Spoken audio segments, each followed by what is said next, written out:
పదానికి వాడలేదు. జగన్మోహన్ రెడ్డి గారు ఏం చెప్పినారు? కేవలం ఎలక్షన్స్లో మాత్రమే రాజకీయం చేస్తాము. అది అయిన తర్వాత ఎవరు కూడా పార్టీల అతీతంగా, మతాల అతీతంగా మేమందరికీ కూడా సంక్షేమ పథకాలు ఇచ్చిన ఒక గవర్నమెంట్ జగన్మోహన్ రెడ్డి గారు ఈరోజు ఇంత కక్షపూరితమైన రాజకీయాలు ఎందుకు చేస్తున్నారని మాకు అసలు అర్థం కావడం లేదు. ఇక్కడికి వచ్చి పోలీసు వాళ్ళు కూడా మాట్లాడదామని వస్తే వాళ్ళు కూడా రెస్పాన్స్ లేకుండా వెళ్ళిపోవడం చాలా బాధాకరంగా ఉంది. ఎవరైతే మన కార్యకర్తలందరూ కూడా వైఎస్ఆర్సీపీ వాళ్ళు కూడా ఎందుకంటే ఇలా వచ్చినారు. ఎన్ని కార్లు? ఒక 7-8 టూ వీలర్స్ 7-8 కార్లో వచ్చి అటాక్ చేస్తున్నారు. అటాక్ చేశారని చెప్తున్నారు. ఎందుకండి ఇట్లా గ్లాసులు పగలగొడుతున్నారు, ఇట్లా ఫర్నిచర్స్ పగలగొడుతున్నారు, సిస్టమ్స్ పగలగొడుతున్నారు అని అడిగితే మీరేం చేశారని చెప్పి వాళ్ళందరినీ కూడా కట్టుకు తీసుకొని పోయి వాళ్ళందరిపైన దాడి చేయడం జరిగింది.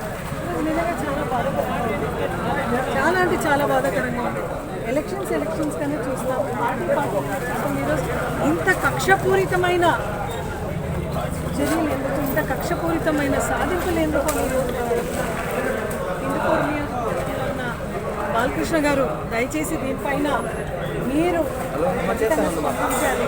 ఎందుకంటే ఎల్లప్పుడూ కూడా మేము చాలా గౌరవంగానే మిమ్మల్ని ఇది చూసినాము కూడా. ఈరోజు ఎస్పీ గారికి, కలెక్టర్ గారికి, సత్యసాయి జిల్లా ఎస్పీ గారికి, కలెక్టర్ గారికి ఒకే మాట మేము చెప్తున్నాం. దయచేసి ఎస్పీ గారు దీని వెనకాల ఎవరైతే ఉన్నారో, ఎవరైతే ఈ చర్యలకు పాల్పడ్డారో వాళ్ళందరినీ కూడా వెంటనే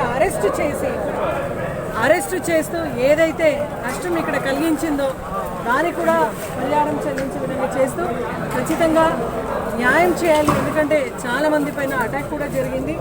ఇలా జరుగుతూ పోతుంటే ఎక్కడ కూడా జస్టిస్కు, న్యాయానికి కూడా విలువ ఉండకపోతుంది.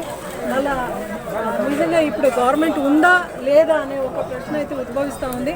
దయచేసి దీనిపైన ఎస్పీ గారు కఠినంగా ఎవరైతే ఈ చర్యలకైతే పాల్పడినారో వాళ్ళందరి పైన మీరు యాక్షన్ తీసుకున్నారు. ఎందుకంటే కెమెరాస్ ఉన్నాయి, ఇవన్నీ కూడా రికార్డింగ్స్ అయినాయి కాబట్టి వెంటనే మీరు దీనిపైన స్పందించాలి. ఎస్పీ గారిని, కలెక్టర్ గారిని ఇంకా రాబోయే రోజుల్లో కూడా ఇటువంటి మళ్ళా ఇటువంటి పునరావృతం కాకుండా, ఇటువంటి సంఘటనలు పునరావృతం కాకుండా, ఎందుకంటే జిల్లా వ్యాప్తంగా కానీ రాష్ట్ర వ్యాప్తంగా కానీ ఇటువంటి సంఘటనలు పునరావృతం కాకుండా దయచేసి దీనిపైన ఎస్పీ గారు వెంటనే స్పందించాలని. మొన్న జరిగినటువంటి medical college program highest program జరిగితే దాదాపు 5 నుంచి 7 వేల మంది పాల్గొని శాంతియుతంగా మేము మెడికల్ కాలేజీ ప్రైవేటీకరణ పైన ధర్నా చేసినప్పుడు, ర్యాలీ చేసినప్పుడు అది విజయవంతమైంది.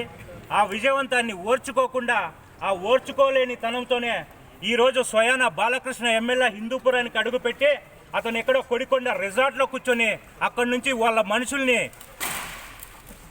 రెచ్చగొట్టి ఈరోజు వైసీపీ కార్యాలయం పైన దాడి చేశారు.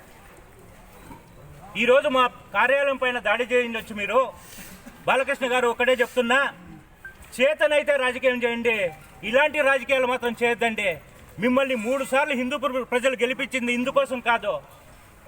మా పార్టీ మేమంతా సమన్వయంతో ఉంటాం. మా జగన్మోహన్ రెడ్డి మాకు డిసిప్లిన్ నేర్పించినారు. ఆయన అడుగుజాడలని నడుస్తున్నామని చెప్పేసి నేను ఈ సందర్భంగా తెలియజేస్తున్నా. ఈరోజు ఒకటన్నా చంప మీద కొడితే మేము ఇంకో చంప చూపించడానికి మేము గాంధీలు కాదు, మేము వైఎస్ఆర్సీపీ నిష్ఠావంత కార్యకర్తలం. ఈరోజు మీ అధికారం ఉందని చెప్పేసి మీరు చేస్తున్నారు.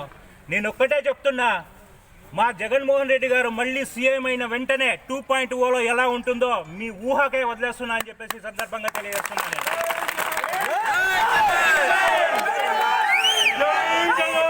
తమ్ముళ్ళు, టీడీపీ తమ్ముళ్ళు, మీకు ముఖ్యంగా చెప్తున్నా, ఈరోజు బాలకృష్ణ హిందూపూర్లో ఉన్నాడని చెప్పేసి మీరు అటాక్ చేసి, గొడవ చేసి అన్ని పగలేసినారేమో.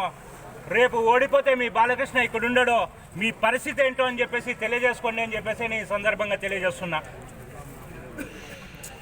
ఎవరిని వదిలే ప్రసక్తి అయితే ఉండదు.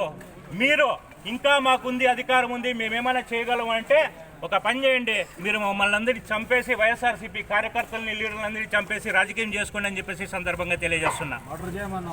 కానీ దేవుడు అనేవాడు ఉంటాడు. మా అధినాయకుడు ఎలా నమ్మాడో దేవుడిని మేము కూడా అదే నమ్ముతున్నాం. దేవుడు అనేవాడు ఉన్నాడు. ఖచ్చితంగా మీకు ఆ దేవుడు బుద్ధి ప్రసాదించాలని చెప్పేసి నేను తెలియజేసుకుంటూ, ముఖ్యంగా అయ్యా హిందూపూర్ ప్రజలందరికీ నేను చేతులెత్తి మొక్కుతున్నా. ఇంత అన్యాయం ఏ రోజు జరగలేదయ్యా హిందూపూర్లో, ఎవరూ చేయలేదయ్యా. దాదాపు లాస్ట్ 5 years మేము అధికారంలో ఉన్నాం. మేము చేయాలనుకుంటే ఎంత చేయొచ్చయ్యా, చేయలేదయ్యా. కానీ మీరు నేర్చుకోవాల్సింది ఏంటంటే 3 సార్లు గెలిపించినారయ్యా. ఒక్క రోడ్ వేయలే, ఒక డ్రైన్ వేయలే. ఇలాంటి చర్యలా చేసేది బాలకృష్ణ గారు అని చెప్పేసి కోరుతూ, మీరు నెక్స్ట్ ఎలక్షన్స్లో ఏం చేయాలో ఏమో ఒకసారి ఆలోచించండి. లేదా వీళ్ళ కింద పడి ఉంటారా, వీళ్ళ కింద బానిసలుగా ఉంటారా, మీ ఇష్టం అయ్యా. ఇదే నేను చెప్పే హిందూపూర్ ప్రజల కోసం.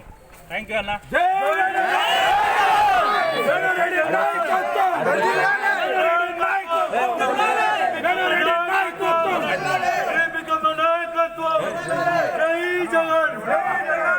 మీరు టీడీపీ వాళ్ళని బానిసలుగా చెప్పినందు వల్ల ఈ దాడి జరిగినట్టు చెప్పొచ్చా?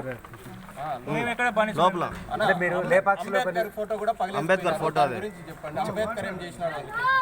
ఈరోజు మనం ఆంధ్రప్రదేశ్ కాకుండా ఎంటైర్ స్టేట్లో ఒక రాజ్యాంగం అంటూ ఉంది అని అంటే అది అంబేద్కర్ గారు రచించిన రాజ్యాంగం.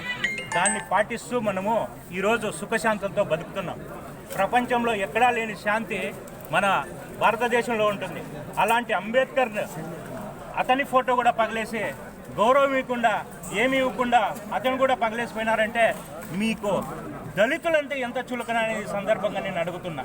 ఇది మంచి పద్ధతి కాదు అని చెప్పేసి నేను తెలియజేస్తున్నాను. లేపాక్షిలో మీరు టీడీపీ వాళ్ళపైన వ్యతిరేకంగా వ్యాఖ్యలు చేశారు. బాలకృష్ణ లోకల్గా లేడు, 40 ఏళ్ళుగా ఆ పార్టీకే ఓటేస్తున్నారు, ఏం చేశారు అని మాట్లాడడానికే పైన వాళ్ళ కింద బతకాల్సిన కర్మ మనకు హిందూపూర్ ప్రజలకు లేదు అని చెప్పేసి నేను మాట్లాడతాను. నేను టీడీపీ వాళ్ళ గురించే పర్టికులర్గా మాట్లాడతాను. ప్రజలందరూ ఓట్లేసానన్నా ఆయన కూడా తెలిసేది. ఓన్లీ టీడీపీ వాళ్ళు ఓట్లేస్తే గెలవరు కదా. మాకు 40% ఓట్ బ్యాంక్ ఉంది ఇక్కడ.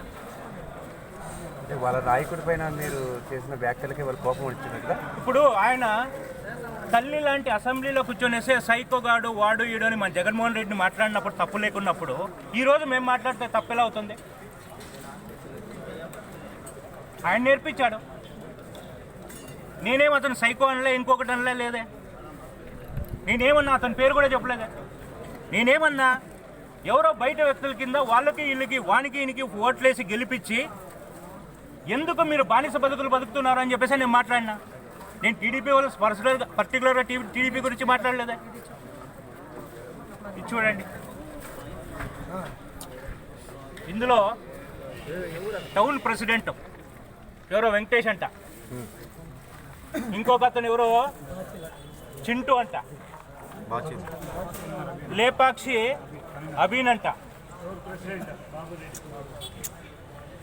ఇది ఇందులో అందరూ ఫేసెస్ కరెక్ట్గా కనిపిస్తున్నాయి సీసీ కెమెరాలో. దీనిపైన మేము ఖచ్చితంగా కంప్లైంట్ ఇవ్వాలనుకుంటున్నాం. ఇప్పుడు పోయి కంప్లైంట్ ఇస్తాం. మాకు ఎంతవరకు న్యాయం జరుగుతుందని చెప్పేసి రాజ్యాంగమే అది చూడాలి. దాంతోపాటు హిందూపూర్ ప్రజలు కూడా చూస్తారు మాకు ఎంతవరకు న్యాయం జరుగుతుంది అనేసి.